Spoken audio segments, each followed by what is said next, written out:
Hello, everyone, and welcome to today's NAA iSeries webinar.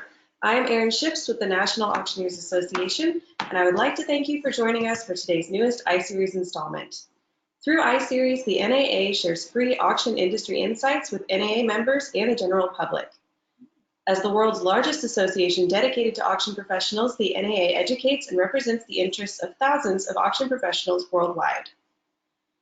Today's session on traditional versus luxury real estate will be presented by Braden McCurdy. Braden McCurdy is the CEO and auctioneer for McCurdy Auction. As a leading real estate auctioneer in the industry, Braden McCurdy has an unparalleled approach to successful real estate transactions. With his visionary leadership and drive for success, he has brokered over $2 million in sales dollars by the age of 37. Having grown up in the auction industry, Braden is passionate about the real estate industry and continuously looks for new ways to increase the success of his clients' property sales.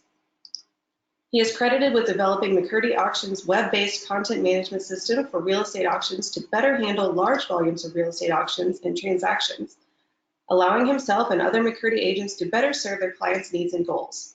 Braden is a member of the National Auctioneers Association, the Kansas Auctioneers Association, and holds the NAA's Certified Auctioneer Institute and Accredited Auctioneer Real Estate designations. He is also an active member of the National Association of Realtors, Kansas Association of Realtors, and the Realtors of South Central Kansas, serving as a past president of the South Central Kansas MLS and past director of the Kansas Association of Realtors. Throughout his presentation, please note that you may take part in the conversation. Type and submit your questions at any time, and we will get to as many of them as we can during our brief Q&A period. After that, we will also ask you to please take part in a very short 3-question poll. With that, Braden, thank you and welcome. Thank you, Erin, and thank you to Brandon as well for setting this up and everybody attending today.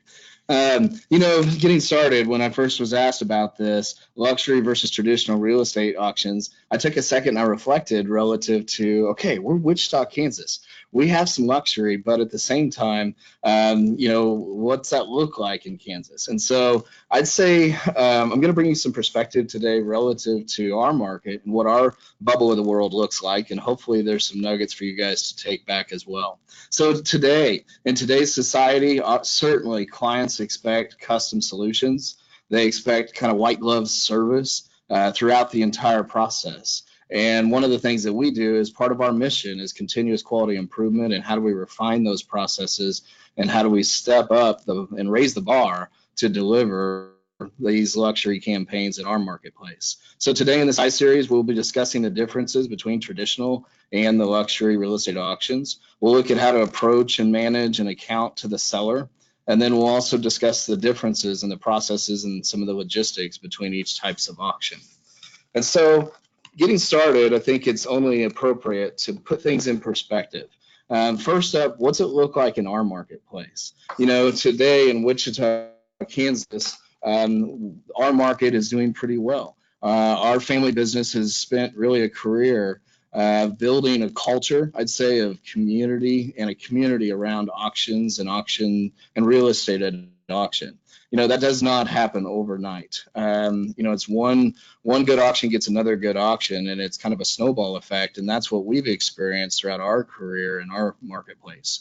And so it's learning the processes, refining those processes, and growing into a premier kind of luxury division for us. And so in South Central Kansas, what's that look like? Right now today we see almost a little over 10,000 transactions a year, residential sales in 2009, and that was in 2018.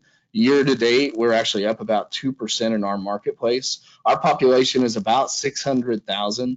Wichita, right in the center of the country, is well known. It's also called kind of the air capital of the world. Some of our founding businesses here were Beechcraft and Cessna and Learjet, and all of the big ones are here, Boeing and Airbus and Bombardier and Raytheon, et cetera. And so that's our community, and what that looks like with 600,000 people is a housing market that's doing pretty good today. Right now, our median sold price in the traditional real estate market is $148,500, so it's an affordable, economical community. Auctions specifically within our marketplace, and the data comes to us by our participation in the South Central Kansas MLS, And 10 to 20 years ago, auction in our market was roughly 1 to 2% of all transactions in this area. Nowadays, we're right around 7%, and we're pretty proud of the moving that needle and refining the processes to make our marketplace really accept and choose auction as a first choice method. Right now, we're running about 600 properties per year, and we're seeing in terms of real estate company volume, we'll hover around number 8 or 9 or 10 in competition with the real estate community marketplace and the real estate agencies within our community. So by the way, the first thing I would step up and say is we are an alternative to the traditional real estate marketplace. And what that looks like is I think it's a kind of an obligation as a real estate auctioneer wanting to see a piece of that market at auction and see a piece of that market specifically with luxury come to auction as a first choice solution. I think you have to understand and know the entire realtor process in and out, front to back, top to bottom. Know every tool, know every resource. One of those is participating, I think, in the MLS. Many auctioneers choose not to. We've taken a pathway of involving ourselves there, being involved in the Realtors Association, getting approved real estate hours for continuing education for the Real Estate Commission, and plugging auction throughout that involvement in the Realtor Network. The first thing I'd say, though, is being in the MLS. If you're going to compete with the realtors, I think you've got to know those processes in and out, and you've got to see the data. For us to know today that we went from 1 to 2% to nearly 7% in the marketplace, we wouldn't be able to do that without the data at our fingertips to compare that. And so I'd say getting in the MLS is a first step of not only understanding your marketplace, growing that culture, and then measuring and maybe holding yourself accountable on how much are we growing real estate at auction in this market. The other pieces of involvement within the MLS there is the marketing tools. Feeding to Realtor.com and Zillow and Trulia, and there's vendors out there that you can data feed to hundreds of websites so that your listings are displayed across really the globe.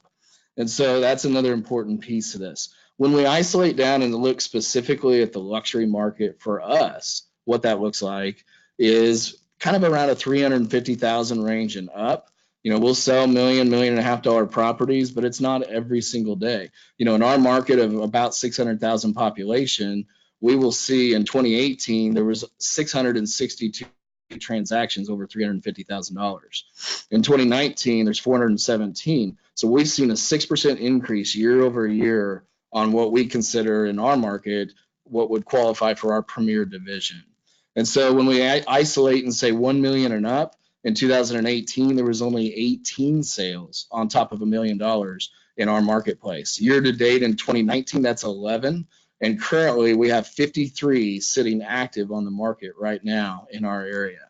So that's, and lastly, I'd say there's approximately 1 to 5 of those transactions in our area that will go north of $1.5 million. And so for us, we sat down and we said, okay, we're seeing an uptick in the demand. We're seeing an uptick in luxury homes or premier properties sitting on the market, and that's an opportunity for us as an auctioneer. And so what we look at is how do we move in and how do we define and how do we, I'd say, strategically approach achieving a piece of that business. And so what we're finding is landing the sale of luxury real estate is different. And what we're seeing with that is you first have to look at the luxury profile of the seller. When you're dealing in this market, as many of you all know, and I know there's a lot of people probably tuning in that have sold far superior properties to what we're seeing. But in our world, what we're doing is first up is analyzing the profile of this seller. Naturally, every detail counts in your entire auction process. And part of those details is knowing who you're working for, understanding on the front end what their goals and objectives are, and then delivering a campaign that not only meets their goals and objectives, but accomplishes a success for you to hopefully have a feather in your hat and continue to grow your auction business. What we're finding with the luxury seller profile, many times these are established, oftentimes business owners. They have excellent equity positions. We work for some of the best states and families and prominent members of our society. And that does not come easy, and that does not come overnight. I'd say it's a dedication to creating that culture, being involved in your community that helps attract those sellers. But when we do look at that particular seller, oftentimes they're having a life change. Their desire of selling, especially in today's world, when we in our market right now, 53 a million plus sitting on the market, we see a lot of opportunities there. And these are homes that will sit on the market for sometimes 6 months, 1 year, 2 years, 2.5 years. We have one today that is a no reserve, or not today, but in a couple of weeks now. That is a no reserve auction that was built and constructed at a cost of $1.4 million, last listed at $899, and it's absolute.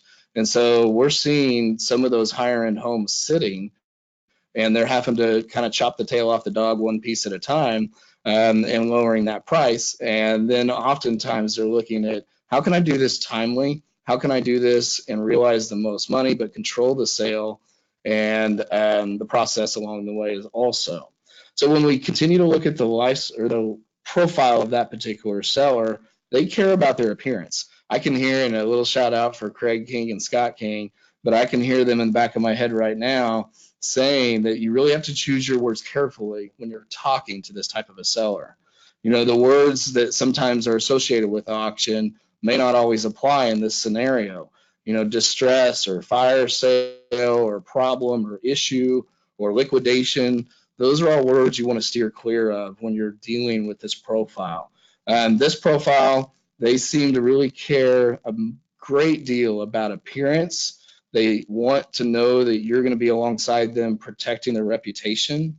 And then I'd say the other piece of this is we've tried to build a little bit of a culture in our marketplace relative to that these homes that are premier and in demand, they deserve an event. They deserve this auction. And so that's a little bit what we find and look at when we're considering who that profile of the seller is. Moving up, I could share one little quick story. Early in my career, I developed a relationship with what I would consider kind of a Wichita socialite. And she was a single lady, very astute business lady, ran heavily in the art community. She had a high standard and she had good taste. But she also had a little opportunistic personality, and she liked deals. But then she also owned commercial, trendy, kind of alternative retail space. She had multifamily properties, flips. She lived in a high-rise condominium. But what I learned from this particular client early on was, if you are one step ahead of that client and you're thinking one step in front of them, you're gold. But if you are one step behind the client and they're thinking for you or calling you and asking you where they're at or where you're at on the project, you might be running awful close to where they're at. But it's all about being one step ahead. It's all about the details. It's all about forecasting the need of that client and staying in front of them, not only from the minute you start to engage conversations about an auction, but to the minute you've successfully closed and accounted for that transaction, and then routinely staying in touch with them as well. And so for us, what that looked like was, I'd say first up was developing a branding.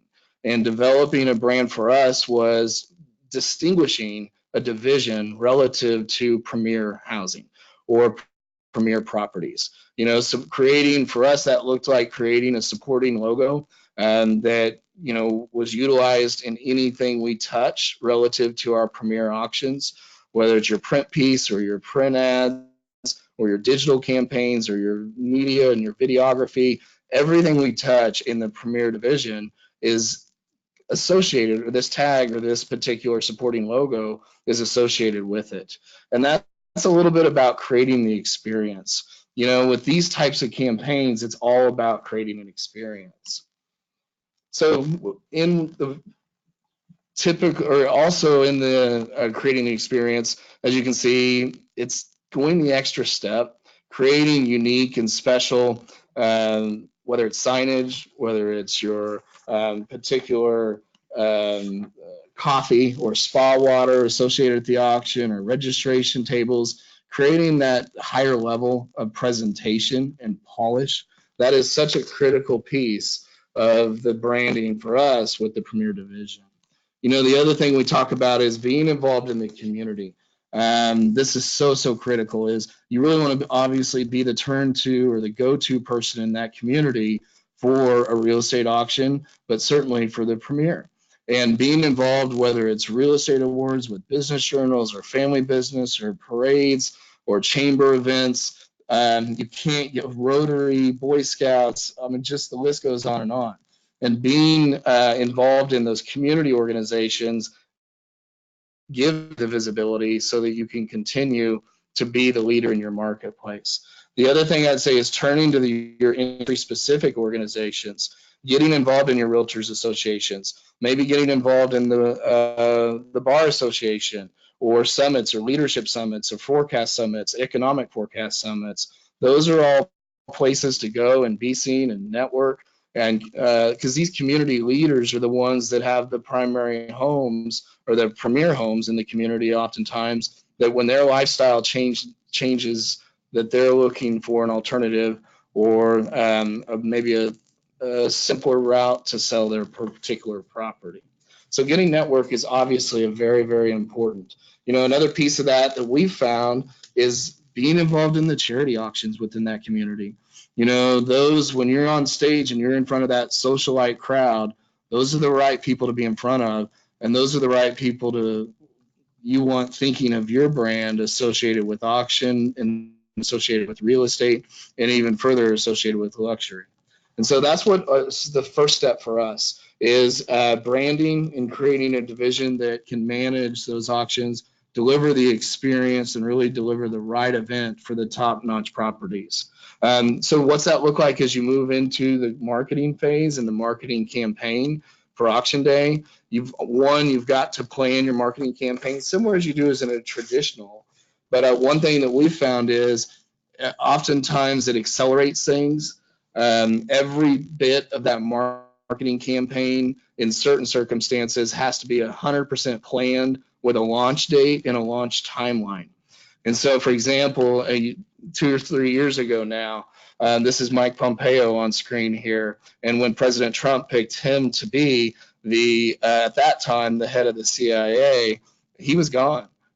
But at that point, every inch and every detail with this marketing campaign was prepped, was proved, was completed, was signed off on, and we had release dates along the way. And I'd say generally that's what's maybe an expectation that continues to grow, especially within our Premier division, where buyers or sellers expect to know what that marketing campaign looks like and when it's delivering and how it's turning into results. So it's all about, I'd say, white glove service, certainly on auction day, planning the details, planning everything you need for it, think through all that, make lists, have all that stuff done up front so that when you get to auction day, it's just the curtain goes up and you deliver the results. And so building that excitement ahead of time, for us, that looks a little bit like a checklist. And what do we need on auction day?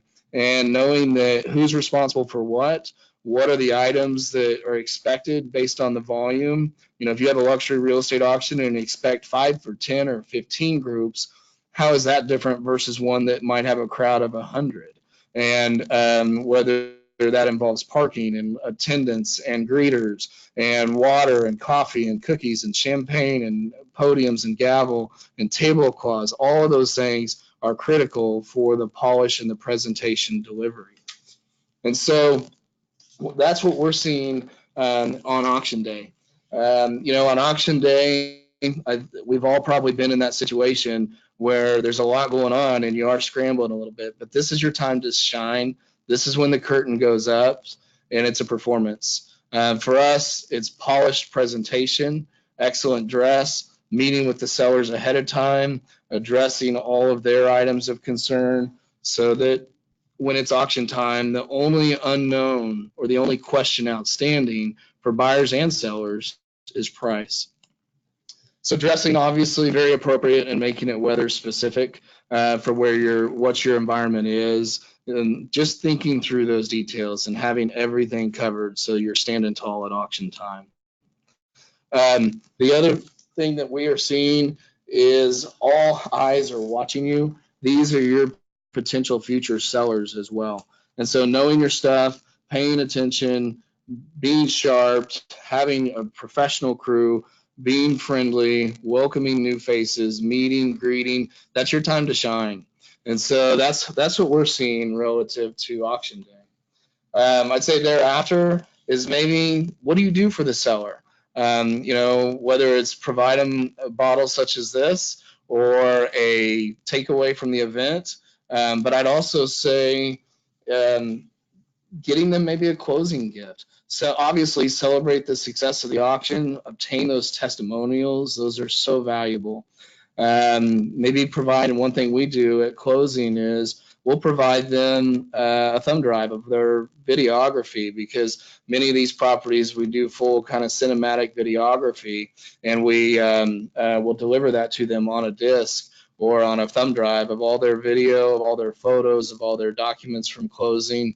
It's all about going the extra mile, covering the details and showing the client how much you do care and delivering the service. This is a society today that it will pay for service, but they expect quality service. And that's what I'd say is the difference between the traditional versus the luxury real estate auctions, is the extra.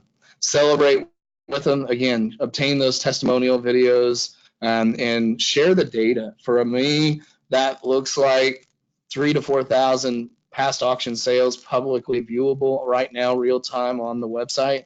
And the transparency of the numbers and the results helps fuel the new auctions coming in as well.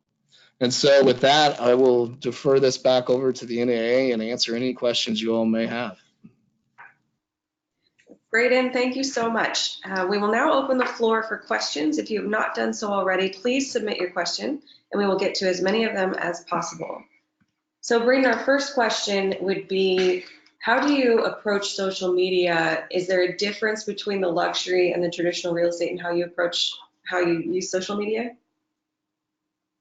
I would say yes. I think you do have to not only go target your campaigns and target where you think the right income demographics are at, and not only that approach, but in addition to that, I'd say it's the polish and the wording and the polish and the presentation. The polish in your videography is going the extra mile and covering every detail so that it is presenting the best light possible but for your auction marketing campaign.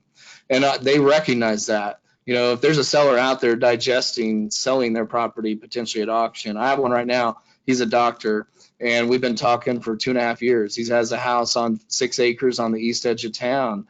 It's a lot of review. They'll come and they'll monitor other auctions.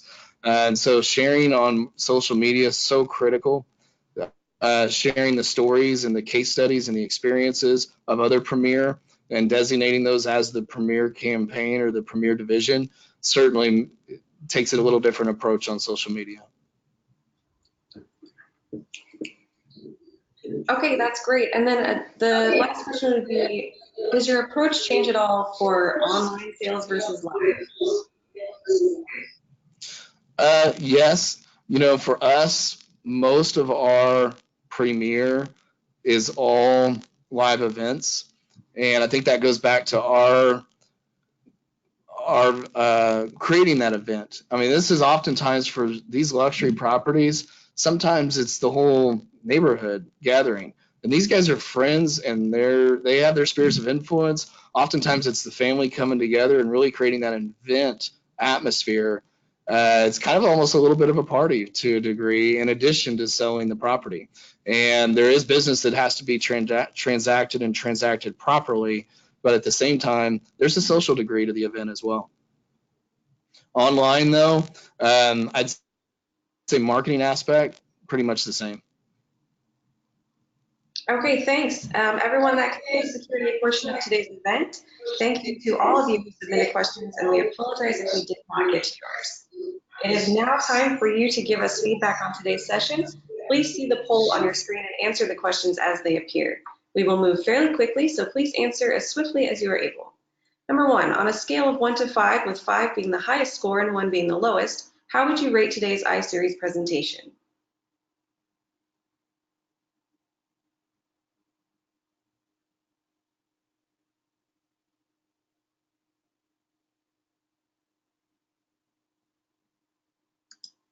And number 2, on a scale of 1 to 5, with 5 being very likely and 1 being not at all, how likely are you to recommend iSeries to a friend?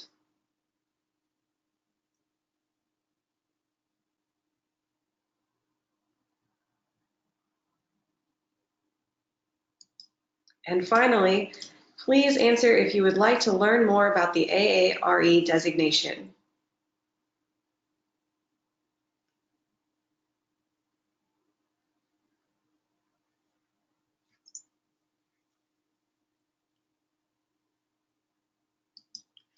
Thank you for taking part in the survey. Before we end today's session, we do have some updated information on upcoming NAA events.